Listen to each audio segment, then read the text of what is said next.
अस्सलामुअलैकुम।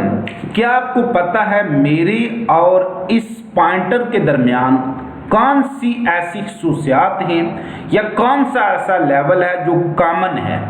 क्या हमारे दरमियान कोई सिमिलैरिटी मौजूद भी है या नहीं है? My name is Imran Khan और आज की इस वीडियो में हम यही डिस्कस करने जा रहे हैं कि जो सबसे पहला लेवल है बायोलॉजिकल ऑर्गेनाइजेशन का, दैट इज सब एटॉमिक एंड एटॉमिक लेवल। बड़ी पते की बात बताने जा रहा हूं जो कि बहुत इंपॉर्टेंट कंसेप्ट भी है। वो इंशाल्लाह मैं एंड ऑफ द वीडियो जरूर उसको ऐड करूंगा।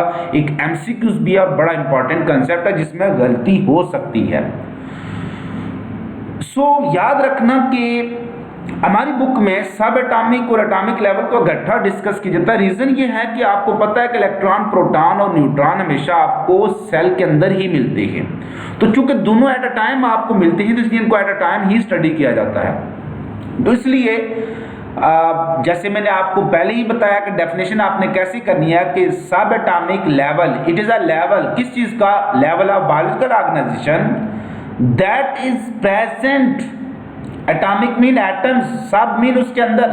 तो सब वर्ड हमेशा किसी चीज के अंदर जो चीज मौजूद होती है उसको कहते हैं सब। जैसे कैंपस के अंदर छोटा सा कैंपस, सब कैंपस। एटम के अंदर कोई चीज सब एटॉमिक वर्ड है। वो हम मैथमेटिक्स में पढ़ते होते थे सेट, सेट से निकला हुआ सेट, सब सेट। तो सब वर्ड हमेशा किसी चीज के अंदर मौजूद को कहते हैं। जैसे सेल के अंदर जो स्ट्रक्चर है सब सेलुलर स्ट्रक्चर। तो it is the level that is found inside atom. सब का मतलब क्या? इनसाइड। सब atomic level it is the smallest level. Very important MCQs अक्सर आ जाता है बेटा। स्मॉलेस्ट लेवल एटम नहीं है, स्मॉलेस्ट लेवल क्या है? सब एटॉमिक लेवल है। तो सब atomic level it is the smallest level of biological organization. और ये लेवल मेरे में भी मौजूद है, ये इस पॉइंटर में भी मौजूद है, ये इस मार्कर में भी मौजूद है, ये लिविंग और नॉन लिविंग में भी, हर लिविंग और नॉन लिविंग में ये मौजूद होगा। Subatomic particle में comprises all those particles that are present inside atom। तमाम ऐसे एटम्स, चाहे न्यूक्लियस है, चाहे प्रोटॉन, उसके अंदर प्रोटॉन है, न्यूट्रॉन है या इलेक्ट्रॉन है, तो तमाम ऐसे पार्टिकल जो एटम्स के इनसाइड मिलेंगे they constitute sub atomic particle and this level that consist of this sub atomic particle is referred as sub atomic level. और साइंस ये कहती है कि देयर आर मोर देन 100 सब एटॉमिक पार्टिकल्स। ठीक है, तो ये यहां तक सब एटॉमिक पार्टिकल की डिटेल खत्म होती है। मोस्ट कॉमन जो हमारे पास सब एटॉमिक पार्टिकल्स हैं वो प्रोटॉन, इलेक्ट्रॉन और न्यूट्रॉन है। Positive charge proton, negative charge electron और नो चार्ज न्यूट्रॉन। अब हम आते हैं एटॉमिक लेवल पर। यही सब एटॉमिक पार्टिकल्स ऑर्गेनाइज होते हैं। ये आप देख सकते हैं यहाँ पर किस तरह से इलेक्ट्रॉन, आपने इलेक्ट्रॉन की मूवमेंट पढ़ी है ना, ऑर्बिटल मूवमेंट है, स्पिनिंग मूवमेंट है। तो ये एक ऑर्बिटल मूवमेंट शो की है। ये सेंटर में न्यूक्लियस है और न्यूक्लियस के इर्द-गिर्द ये डिफरेंट मदार हैं और इलेक्ट्रॉन उस मदारों के अंदर क्या कर रहे हैं? वो अपने अपने ऑर्बिट में वो अपनी मूवमेंट कर रहे हैं, वो चल रहे हैं उसके इर्द गिर्द। इट्स मीन के सब एटॉमिक पार्टिकल ही ऑर्गेनाइज होकर क्या बनाते हैं?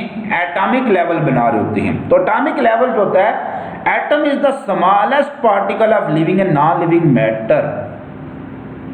मैंने आपको बताया तक मैं शुरू में आपको कि बहुत राज की बात बताने जा रहा हूं। बेटा याद रखना, कोई भी मैटर है तो मैटर का बेसिक यूनिट क्या है? एटम ही है।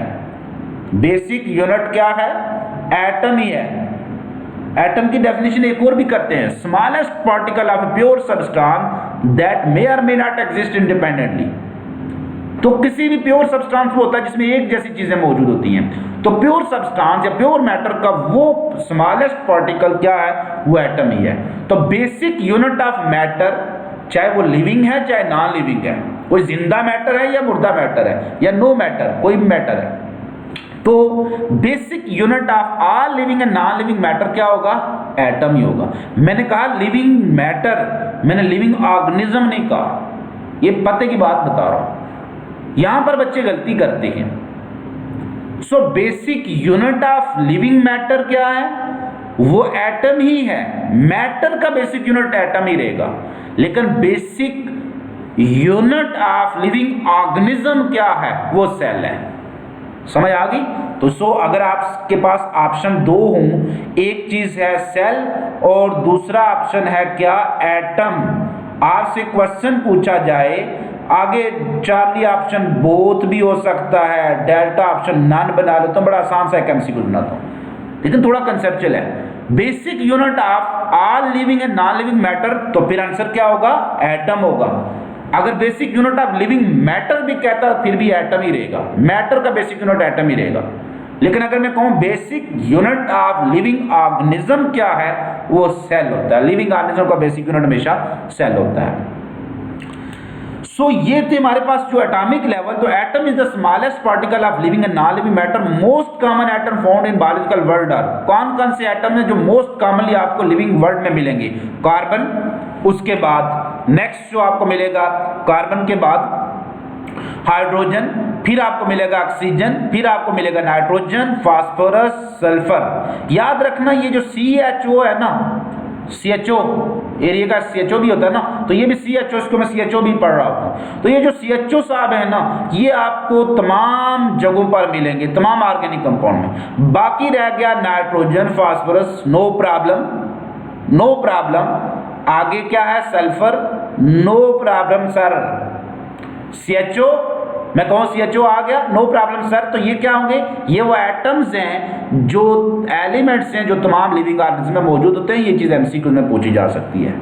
So thanks for watching, thanks for subscribing. और मैं दुआ करता हूँ कि जो भी बच्चे बड़ी नीयत के साथ, खुलूस से नीयत के साथ अपनी तैयारी कर रहे हैं, अल्लाह उनको कामयाब करे और हमें दूसरों के लिए आसानियां पैदा करने वाला बना दे और मोहब्बतें बांटने वाला बना दे।